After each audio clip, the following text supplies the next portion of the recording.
pessoal, bem-vindos novamente ao canal Lavando Money. Esse é o 11º vídeo da série Como Ser Aprovado na ECMS estudando pouco mais de 10 minutos por dia. E galera, antes de mais nada, desculpem o atraso, nos vídeos. Tenho recebido milhões, brincadeira, muitas mensagens perguntando se eu ia voltar a gravar ou não. Gente, assim, eu gravo sozinha, preparo o roteiro sozinha, eu edito sozinha, tudo eu faço sozinha.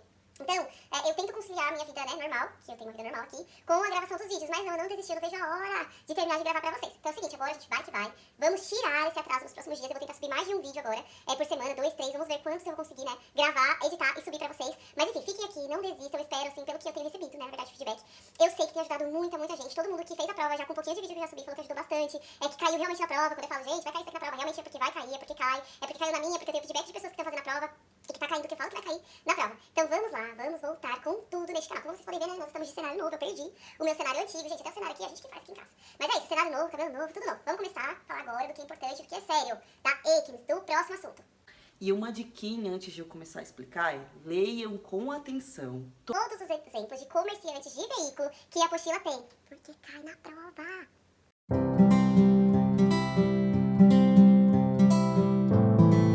Então, resumidamente, enquanto vocês estão aí anotando os exemplos de comerciantes de veículos, em muitos países essas profissões elas já são regulamentadas igual uma instituição financeira. O que isso quer dizer? Que algumas dessas profissões elas são obrigadas, por exemplo, a fazer o conheça seu cliente. Quando o contador acaba de receber um novo cliente, ele precisa fazer uma devida diligência para conhecer aquele cliente que está o contratando.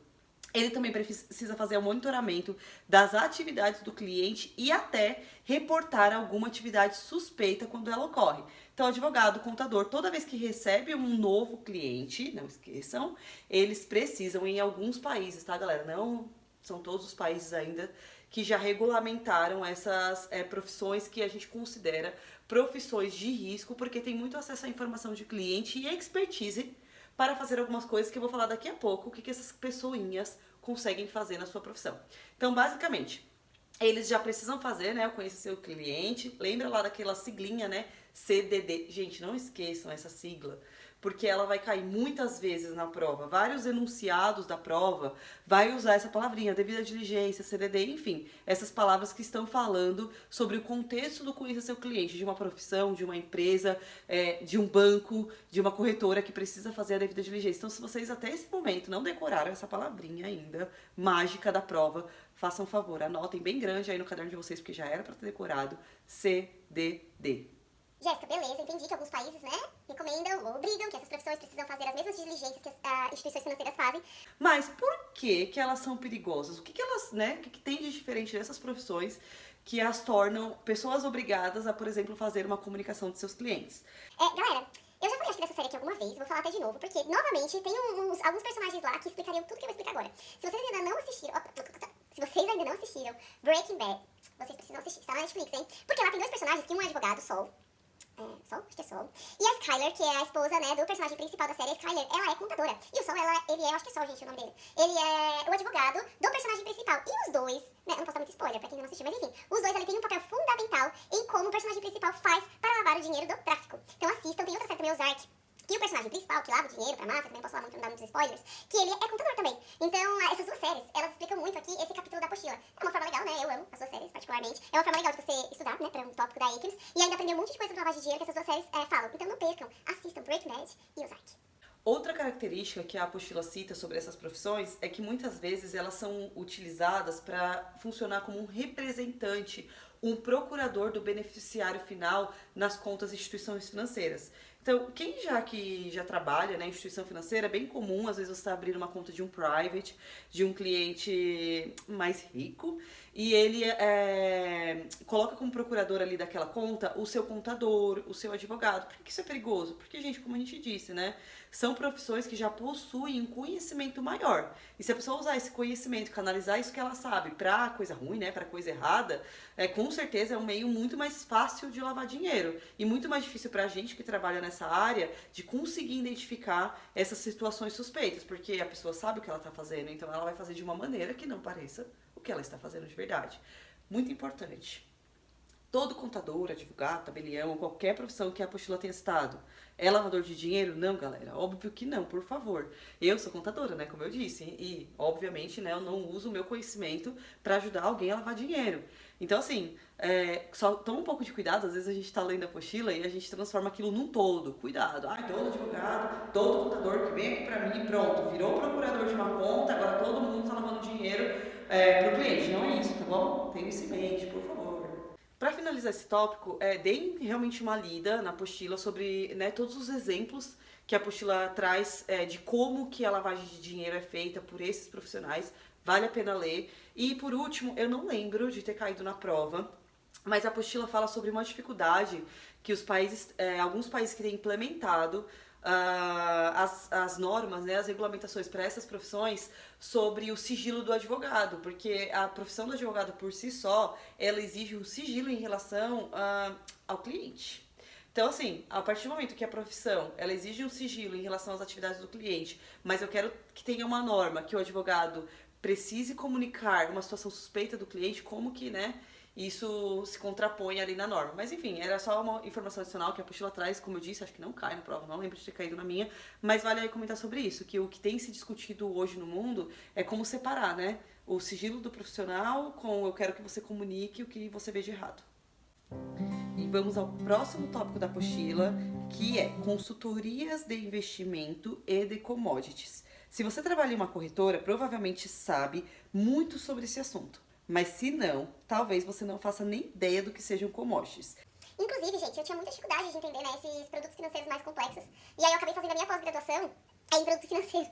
Porque eu tinha uma dificuldade gigante, assim, eu lia, às vezes eu tava fazendo alguma análise e tinha algum produto diferente, né, além disso também e tal, coisa mais básica, fundos. E daí eu falava, ops, sei nem o que é isso. Então eu fiz minha pós em produtos, Jesus misericórdia.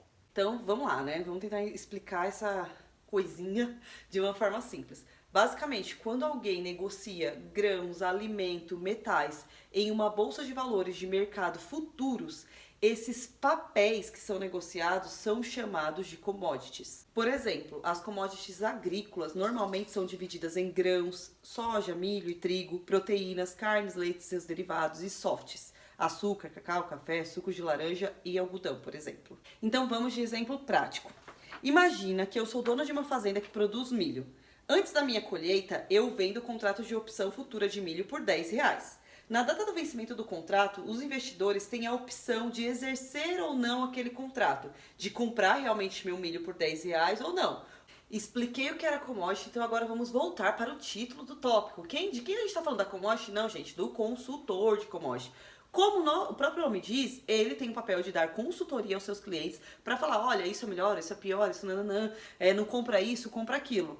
De novo, a gente estava falando sobre a expertise ali dos contadores, dos advogados e outras profissões. Aqui cabe o mesmo conceito, né? A mesma lógica. O consultor, ele tem bastante experiência e expertise para orientar o seu cliente ou ainda para perceber se aquele cliente está tentando de alguma maneira comprar essas commodities apenas para lavar dinheiro, para ocultar a verdadeira origem de um recurso. Então, o consultor, ele é muito importante nesse papel de, opa, peraí, acho que esse cliente aqui pode estar fazendo alguma coisa de errado, deixa eu reportá-lo. Eu lembro da prova ela abordar esse tema de commodity, mas eu não tenho certeza se ela vai abordar o produto em si, né, que eu acabei de explicar como funciona, ou se ela vai abordar os consultores. Acho que ela pode abordar cada hora de um jeito, lembra, né? Eu fiz a prova 2 vezes. Então, eu vou deixar aqui já os exemplos que a apostila traz para esse tópico. Deem uma lida, relida. Se você não entende nada desse tema de commodities, de consultoria, né, para produto financeiro, leiam com bastante atenção, porque eu lembro que cai alguma coisa relacionada a isso. Não lembro exatamente o que, mas enfim, leiam, vou deixar aqui. O assunto agora é prestadores de serviços empresariais e de fundos fiduciários, trusts. Outro assunto que cai na prova e que não é tão familiar pra gente, então prestem muita atenção nesse tópico. Esses consultores de TCSP, eles participam da criação, da administração e do gerenciamento de veículos corporativos. O que isso quer dizer, Jéssica? Esses consultores, eles atuam como um agente de abertura de conta PJ, como um diretor, um secretário ou qualquer cargo semelhante em empresas jurídicas. Eles até fornecem um estabelecimento registrado, endereço comercial ou de correspondência para uma empresa e também atuam como um administrador de fundo. Gente, só lembrando que nós estamos falando dos prestadores, nós não estamos falando da empresa, né, estrutura jurídica trust. E assim, né, de novo, por que a gente tá falando, né? Por que a Apostila separou um tópico pra esses prestadores? Gente, novamente, expertise. O criminoso por si só teria dificuldade de fazer tudo o que ele precisa fazer pra ocultar a verdadeira origem de um recurso, o verdadeiro beneficiário final. Então eles preferem contratar alguém que tem expertise pra fazer tal coisa e conseguir de uma forma mais eficiente, então, né, fazer ali o trabalhinho sujo. E daí um ponto que a Apostila também cita é que como cada país regula do seu jeito esses prestadores, isso também, toda vez que a gente tem uma divergência de regulamentação e cada lugar faz o que quer, isso também acaba ajudando, beneficiando quem quer fazer coisa errada. E o próximo tópico é o setor imobiliário. Investir dinheiro ilícito em imóvel é um método clássico de lavar dinheiro sujo, principalmente em países com instabilidade política, econômica e monetária. A apostila fala sobre operações utilizando contas calção, que principalmente utiliza de operações fracionadas para ocultar os recursos. E como os valores envolvidos costumam ser altos, fica difícil para nós conseguirmos identificar alguma tipicidade, já que além do fracionamento, quando o setor está sendo utilizado para lavar dinheiro, as transações geralmente vão envolver laranjas ou empresas fantasmas. E galera, pode acontecer o contrário também. O comprador do imóvel, o lavador de dinheiro, negociar com o vendedor do imóvel, de o vendedor falar que o imóvel foi vendido por um preço menor. Como assim, Jéssica? Imagina que o imóvel valia 100 mil reais. E aí o comprador, o lavador de dinheiro, negocia ali com o vendedor. Olha, ao invés de você colocar aqui no papel, né, no documento da venda do imóvel, que foi 100 mil reais, você coloca que foi 50 mil reais, você paga menos impostos, imagina só que legal. E eu te dou os outros 50 mil por baixo dos panos aqui, né, de um outro jeitinho. Então, cara, na real, pagou 100 mil pelo imóvel, mas tá ali que tava 50 mil o valor, né, da venda. E daí, bonitinho, depois de um tempo, vai lá e vende aquele imóvel pelo valor real, por 100 mil. Galera, ele acabou de lavar, de boa, 100 mil reais, entendeu? Sem nenhuma preocupação. Eu sempre falo que na prova a estrutura das perguntas é mais ou menos assim, né? Traz um estudo de caso, então vai lá trazer, que o fulano comprou, vendeu um imóvel, enfim. Mas a pergunta em si vai ser relacionada a que fase da lavagem de dinheiro aquilo ocorre. Então corre e anota que agora é a hora de eu falar em que fase da lavagem de dinheiro isso ocorre. Eu tenho certeza que a pergunta vai ser dessa maneira. Anota aí, hein? A lavagem de dinheiro em investimentos imobiliários, quando estamos falando do momento da compra do imóvel, ocorre nas fases de colocação e ocultação. Mas se a pergunta se referir à venda para obter lucro, que o imóvel será mantido para fins de moradia, investimento ou férias, isso ocorre na fase de integração. Aqui, o cara de alguma outra forma já colocou e ocultou a grana no sistema financeiro. Ele só vai usar o imóvel para a última fase, a integração. Inclusive, né, gente, aqui no Brasil, quando a gente vê esses casos de lavagem de dinheiro, de novo, o Lava Jato, que é o mais famoso aí, né, que a gente tem no momento, até o momento, a gente sempre vê, vocês já repararam, o político tinha recebido propina, passou anos recebendo propina. Quando a galera vai comparar a situação financeira, né, daquele político, quando ele começou, ele tinha, tipo, um imóvel, 2 imóveis no seu imposto de renda. Depois que o caso do escândalo estourou e blá blá blá, e a galera começou a investigar, ele tem, tipo, 30 imóveis no imposto de renda. Então, fácil, né, lavar dinheiro com imóveis parece fácil no Brasil. E assim, né, ainda nesse mesmo contexto, a apostila fala sobre a compra de imóveis por empresas de fachada, por estruturas de trust, em que você não consegue nem identificar quem é o verdadeiro beneficiário final daquela, né, empresa, daquele trust, e daí você não consegue saber quem realmente fez a compra de imóvel. Então isso também acontece muito nesses casos que eu acabei de dar o exemplo aqui, né, de que a gente vê de político, que depois de uns anos tem 300 milhões de imóveis ali no imposto de renda. Isso também acontece muito, de além do imposto de renda deles, né, ter muito imóvel, né, começa a ter muito, eles começarem a colocar imóveis em nome de laranjas também.